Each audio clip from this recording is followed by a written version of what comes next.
Hello, everybody, and welcome back to another episode of Fat Loss Basics. We are here for part two. Part two, as they say, part two. Alrighty, part two, sorry. Part two of how to fix the food noise. Or what food noise is, how to fix it, right? So in the last episode, we talked a little bit about the science behind food noise, what it is, what it isn't, right? It's not some issue that we have. We are not a problem. It's not because we're not disciplined, but it's an actual biological response to the restriction, or a couple other reasons as to why. So we talked about hormones, neurotransmitters, ghrelin, leptin, all these things, dopamine even, right? We talked about the Minnesota starvation experiment. We talked about how decades of diet culture has created this. And I'm going to call it an epidemic. It's a problem. When you look at how many people are wanting to be on and taking a GLP-1, and the main thing that they say besides weight is the food noise. It's all about food noise and how little food noise they have, right? And mainly we talked about how we created this problem. At the end, I told you the solution is not to medicate the symptom. It's to get the problem, give a solution for the actual root cause. So we're going to talk today about what kinds of different food noise, because I do believe that they are categorized a little bit differently. I don't think all food noise is the same. And I think that at some point we all experience probably a multitude of all of these different kinds of food noise that I'm going to talk about today. Most women have a combination of them, to be super honest, but I would say that usually one is kind of like leading the pack. He is the daddy of all McDaddies. I don't know what that is, and until you can figure out which type of food noise is driving this issue that you have, this symptom that is constantly being a problem for you, you're going to keep struggling. So let's talk about the difference, what I feel like are the different kinds of food noise and how the solution, okay, is going to be different for all of them. Okay. So the very first one that we have here is what's it called? Restriction. We have restriction-driven food noise, and your hunger signals are so dysregulated. They are so off the wall. They are so backwards that your brain doesn't stop screaming at you to go find food. So this is what happens when we have chronic restriction, right? This is that ghrelin is elevated, leptin is suppressed, and your brain literally becomes leptin resistant. Okay. The neuropeptide is seeking for food, and dopamine is making you really, really hyper reward for food. Like it makes you feel a certain way, or you've been good, so now you want X, those kinds of things. And your brain is thinking that food is scarce because you're not consuming enough of it. So you obsess over the food. And this is what it might look like. You might think about food constantly all day, every day. You might plan your next meal while you're still eating your current meal. You might wake up thinking about food and go to bed thinking about food. You're physically hungry. You're not ever full, and you are hungry even right after you eat food. You have cravings up the wazoo. And it's not for one specific food, but it's just like, I could eat that, and I could eat this, and I could eat this, and I could eat that, right? You feel like you can never be satisfied, and it doesn't seem to matter how much you eat. It's like, I'm always ready for more. Okay. So this is the very first kind of food noise classification that I'm going to have, which is restriction-driven food noise. And it's usually caused because you don't eat enough, and you haven't been eating enough for months and years and decades on and off. Okay. The second kind is emotional food noise. And this is a little bit different. This noise gets loudest when shit is shitty, okay? When life is lifing, because you only know to use food to cope. So this is not about hunger. This is not about your body needing the food. You have eaten the food. You are still hungry even after you've eaten the food. This isn't your body going, I need food, I'm hungry, I need energy. This is about your nervous system seeking some kind of regulation. It needs to feel good. And you have probably used food to cope. Bad day at the work, I was going to say bad day at the office and then work. So bad day at work, you come home, you're like, oh, hit the fucking button. I'm just going to eat some pizza and I'm going to have some wine or a cocktail. Or I'm going to drive through the fast food on the way home, forget about it. Or it's just so hard. Everything is so hard. Or I got a fight with my spouse and now I'm just going to go eat food. I'm going to eat ice cream. Like typical 1990s teenage shit. When you break up with your boyfriend, you go eat a pint of ice cream. This is the truth, right? This is what we were, quote unquote, fed. Okay. When you're stressed, you think about food. When you're anxious, you are thinking about food. When you're bored, lonely, overwhelmed, angry, mad, sad, all these different emotions, you're thinking about food. And honestly, this could be positive emotions too, right? When you're excited, when you're like, oh my gosh, this great thing happened. Let's go get food. It doesn't matter if the emotion is a hyper or hypo of awareness. It matters that this is how you've always coped. We used to always go get ice cream after band concerts. Those kinds of things, that is more emotional. It's like, oh, I did this great thing. Now I get this thing. Again, reward system, right? But food is good for that nervous system. It's familiar, it's comforting, and it works. And so a lot of this food noise isn't always constant, okay? It comes in waves and is usually tied to an emotional state. Or maybe you're fine all day when you're busy, but the second you sit down, the noise starts in because now your brain has time to like slow down a little bit and like recall the day. It's like, oh, you should probably go eat something because that thing that we didn't have time to process, we're processing that now, and that feels like shit. Right? You're fine when life is calm, but the second something stressful happens, all you can think about is, I just want to have this thing.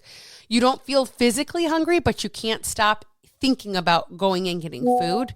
I really thought that I muted these. Maybe I should just close it out for right now. Close window. There we go. You know that you're not hungry, like you're not having an actual hunger cue and you like literally just ate, but you eat anyways. And that's because it makes you feel better. This again is type 2 emotional food noise. And it's typically caused because you don't have another coping mechanism. It is the only way that you have learned how to regulate your nervous system. It is the only way that you have learned to chill the fuck out, to feel better, to feel okay about whatever the situation is. It is your only tool. And then the third one that we have is our all or nothing food noise. And this one is sneaky because we often don't see it as a problem or an issue until it's like on fire. But the more strict you are, the louder it gets. And that's because restriction is the noise itself. This is not about being physically hungry, and it's not really about the motions. This one here is the rules themselves creating the thoughts, feelings, and obsession around the food. So when foods are good or bad or forbidden or you're not allowed, right? Your brain becomes obsessed with them. It's the same concept of don't look down. You can't have, don't touch the hot stove. What's the first thing a kid does? Don't put something in the fucking outlet. What's the first thing a kid does, right? When you have a super strict plan, all you can think about is all the things you're not allowed to do. Let's just squeeze you at the neck even more, right? When you're quote unquote being good, all you can think about is, when can I eat the thing that I'm not allowed to eat? When can I eat the bad thing? When can I eat the thing? When can I have my cheat meal? Fuck that shit, right? That rigidity that you have is creating the noise, right? So what this could look like is you follow a really strict plan for a while and all you can think about are foods that you don't eat. I really want that brownie. God, this always takes me back to a Galentine's lunch that I went to once. She's like, I can't eat the chips and salsa because I'm on a diet. Oh, girl. Who's not having chips and salsa? Okay, you got to make that show work, okay? Another way is you're quote-unquote good all week, but by the weekend, all you can think about is that quote-unquote cheat meal that you get. We don't use cheat meals. We just build shit into our plan because that's ridiculous. There's nothing positive about cheating on anything. Cheating on tests, cheating on people, cheating yourself, cheating in games. It doesn't matter. Cheating in sports, it's all shit. There's nothing positive about cheating. You tell yourself that you can't have something and then that's all you want, right? Maybe you're obsessing over food when you're eating enough calories, but you're obsessing over food, when you're eating enough calories, even though you're not hungry. And this is because your brain is just fixated and hyper fixated on the shit that you are not allowed to consume. Okay. And again, this is all or nothing food noise. And this is caused because food rules and the rigidity of those rules, this box that you have to stay in, it's creating that artificial scarcity, and your brain is responding to that. Here's another thing it's doing. It is literally putting your body into such a stressful state, which is why all of these probably are running around in the background, even if they're not like the main part. They're not the main person of the show. They're not the main character of the story, but they're probably all a little bit there, right? Because the amount of stress, like when I talk about like, stop worrying about what the fuck's like all these ingredients, and you have people yelling at you from wherever, like you cannot eat these ingredients, right? The amount of stress you're putting on yourself to not eat the thing because you think the pesticide in an Oreo is going to kill you, even though dose matters, and you don't understand context, but somebody's telling you this and now you internalize it and you believe it. That stress is wild. That's going to do far worse than that pesticide that's in Oreos that is dosed appropriately. Like, right? We're like so concerned about shit like this, and this is a whole different tangent, but like, oh my God, they put formaldehyde. Your gut makes formaldehyde. Wild, right? Wild. Your gut makes formaldehyde. But you can't eat it. Okay. So again, dose matters and context matters, which we have to understand. So most women have a combination of these, as I said, right? Usually one is like the main character of the story, however, and until you figure out which one is driving this, is the lead, is the head honcho, right? You're not able to really quiet it so that way you can move forward, right? Because if your food noise is the very first one, which is restriction, you actually need to eat more, and you need to find your true maintenance, and you need to fix your hunger cues. You need to teach your body what it's supposed to be doing, right? If your food noise is type 2, which is more emotional, right? Eating more doesn't fix the problem. You're probably over consuming at this point, which is why you're like, I'm doing everything I can and I can't lose weight. Except you can't lose weight because you're over consuming, because you're using it as a coping tool. So you have to build other coping mechanisms. You have to build a toolbox. You have to learn how to regulate your nervous system that has nothing to do with food. And if your noise is type 3, this all or nothing pattern, eating more and building coping tools might not be enough. You actually have to give yourself a little bit more freedom. We have to learn how to stop giving food moral value and kind of get rid of this like forbidden food list, okay? And the solution really depends on what type are we talking about. So a lot of women are trying to fix their food noise when they don't even know what they're trying to actually fix, and they're using this tool when they should be using this tool, or this solution when they should be using that solution. And they're like, that's weird. This isn't working. So we are going to be figuring out what kind of food noise is actually the lead story, the lead character in my story, the main running the show person in my story, because the problem is that you're really close to it and you're like, I think it's this, but maybe it's not this, but maybe it's this one, but maybe I have all three again. And again, it's like, how do you actually know what you're actually working with? And so in the masterclass that we are doing on March 24th, I'm going to give you a little mini assessment during this masterclass, and you're going to be able to figure out which is what. Remember those like 17 magazines, like if you have to like circle like how to find your perfect boyfriend? Similar to that, it's going to be amazing.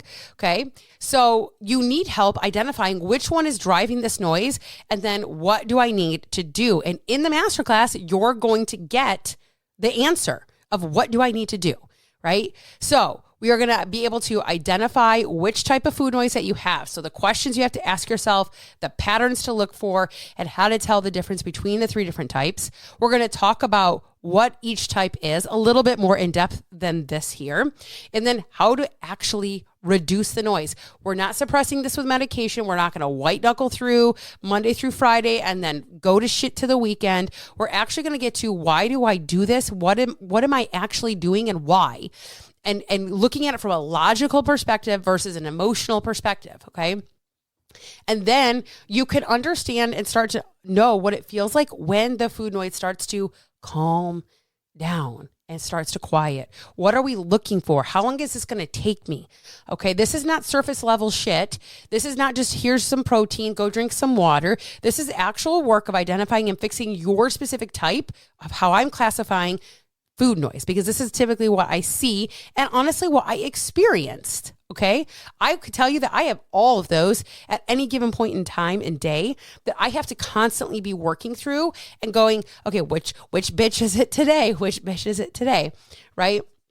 If you don't know what kind of food noise you have and how to figure it out, these random solutions that you're trying to throw at it don't work. Or maybe you're not trying to throw any solution at it because you just don't know what is supposed to do or like what you're supposed to do. And is it actually working? You're going to eat more and still wonder, why am I obsessing over food? You're going to work on your emotional regulation and then wonder why you're still hungry all the time.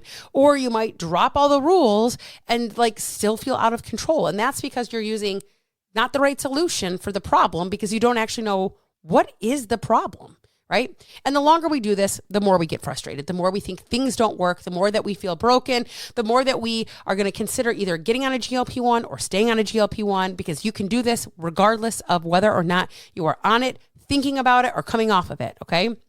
But understand you're not broken. You just don't know what kind of food noise you got, what's the lead main character of your story, and then how do you handle it, okay? So we want to make sure that we are doing this because we don't want to keep staying stuck in these cycles.